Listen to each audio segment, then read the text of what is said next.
thing to remember.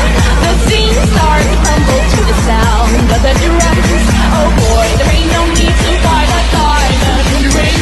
It ain't no big thing, just show her a little fling. Wawancara KIP ADA Pak Sugianto.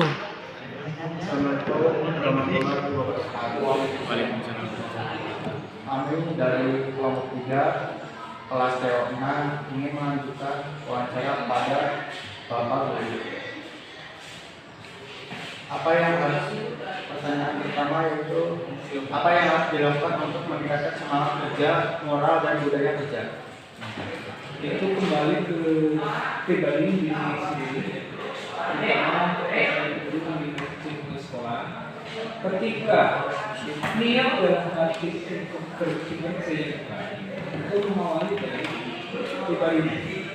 Berpikir positif, ini akan membawa hasil yang positif.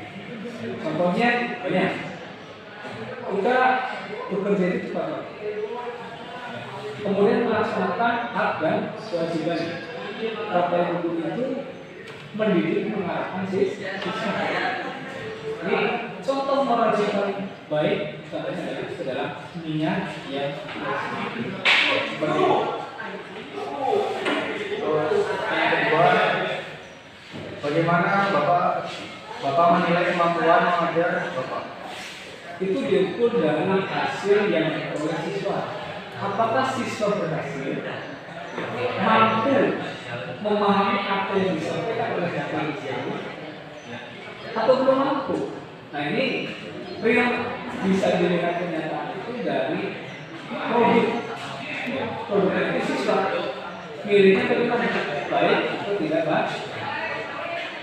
Terus yang juga, apa yang menjadi motivasi Bapak untuk menjadi seorang guru? Saya menjadi seorang guru itu tergugah dalam pendidikan. Satu, profesi seorang guru itu sangat mulia karena bertujuan mencerdaskan anak dan bangsa. Jadi para siswa itu berbeda. Ada yang bodoh, yang sedang, ada yang pintar. Tapi sebenarnya kategori itu tiga-tiganya itu semua siswa itu pintar. Sekaligus semua siswa itu pintar, pandai. Hanya yang perlu digarisbawahi itu mensikapi bagaimana dia untuk berpikir maju untuk bisa. Karena yang orang bodoh menjadi pintar itu karena belajar, ya kan? Makanya kembali ke tadi prinsip untuk membiasakan berbudaya. Ada lagi? Sudah ada. Sekian wawancara dari kami pada Ibu Guru. Sekian, terima kasih. Assalamualaikum warahmatullahi wabarakatuh. Wawancara KIP ADA Ibu Neng Ani. Wawancara kepada Bapak Ibu Guru. Mohon izin kepada Ibu Guru, izin Bu. Bagaimana Ibu menangani siswa yang sudah diatur? Kalau secara pribadi, Ibu kalau ada siswa yang sudah diatur, berarti kalau sudah diatur di sini berarti tidak menunjukkan budaya disiplin positif ya, tidak disiplin. Biasanya Ibu contoh kasusnya dulu deh, yang sulit diaturnya, misalnya datang terlambat. Oke. Contoh kasusnya itu dulu. Ibu yang pertama tanyakan dulu, dari mana? Kenapa datang terlambat? Setelah ada jawabannya, tanya kedua alasannya. Kan udah tahu ini jadwal masuk kok masih, misalnya alasan dari kantin Bu, kan jawabnya dari kantinnya. Berarti Ibu tanya alasannya, kenapa? Tuh kan udah tahu bel, emang bel nggak kedengeran begitu udah waktunya masuk masih di kantin terus. Ini nanti baru juga makan ini, berarti kan ada alasannya. Kita terima alasannya. Oke, setelah dengar alasannya, kita tanya perbuatannya itu salah atau tidak. Kalau siswa sudah menyadari, oh ya Bu, maaf Bu, salah tadi harusnya saya begitu mendengar Bel, saya masuk dulu ke ibu, minta izin dulu. Kalau misalnya minta izin dulu, maaf bu, saya juga ini baru makan, tadi nggak keburu ini, ya kan pasti ibu juga, yaudah habiskan dulu makanannya gitu. Nah kalau nih poin yang ketiga ini, kalau siswa sudah menyadari bahwa tindakannya itu salah, berarti kan insya Allah kedepannya dia tidak akan melakukan tindakan itu lagi, gitu kan, nanti bisa diatur. Kemudian yang terakhir, kalau misalnya siswa masih mengulangi lagi, itu baru dikasih tindakannya berupa konsekuensi. Jadi bukan hukuman ya istilahnya. Kalau hukuman itu kan kamu salah, hukumannya ini. Kalau konsekuensi itu siswa diajarkan untuk tahu untuk tahu dampak atau ketika kita tidak melakukan sesuai aturan, maka ada konsekuensinya, tindakan yang harus dilakukan. Lalu jadi apa motivasi untuk menjadi seorang guru?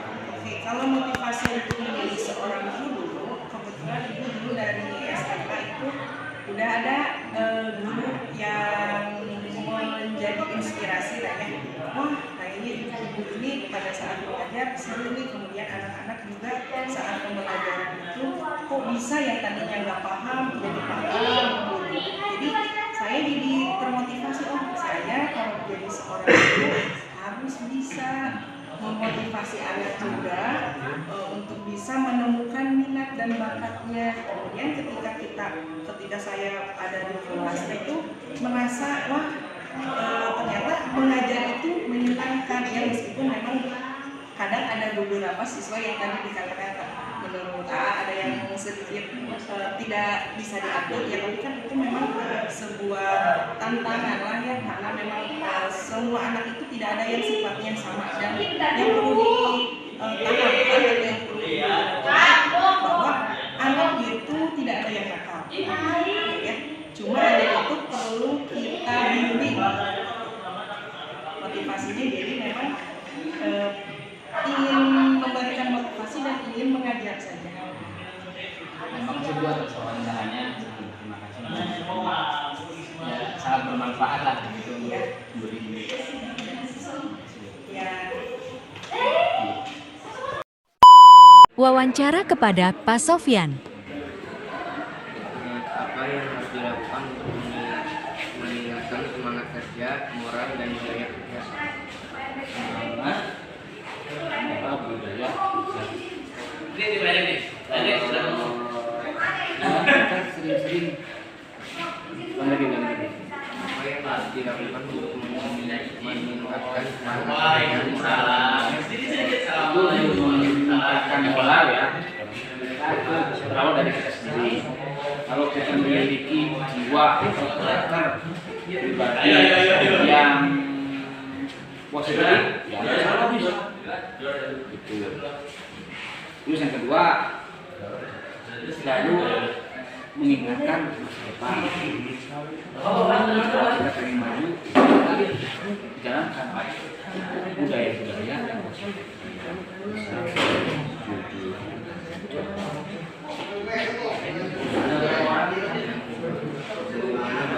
Menilai kemampuan mereka. Yang menilai bukan saya, yang menilai itu siswa atau mungkin orang lain. Kita nggak mungkin kalau dia, oh kamu ganteng, apa jelek, kan yang pulang orang lain, nggak bisa. Itu menurut pendapat Bapak ya. Jadi motivasi Bapak untuk menjadi seorang guru. Motivasi Bapak sama Bapak pengen terus hadir sebagai karyawan dan kita ingin menciptakan generasi kita yang yang baik, yang jujur, yang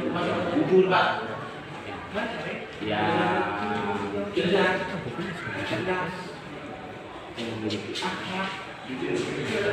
Karena maksudnya kita memang sih nggak kekurangan generasi tapi kurang banyak orang yang memiliki tujuan tapi kita kekurangan ya, negara sekarang kita bisa buat mobil, bisa buat bensin, siapa air dari bensin, banyak orang pintar yang sekarang itu benar nggak?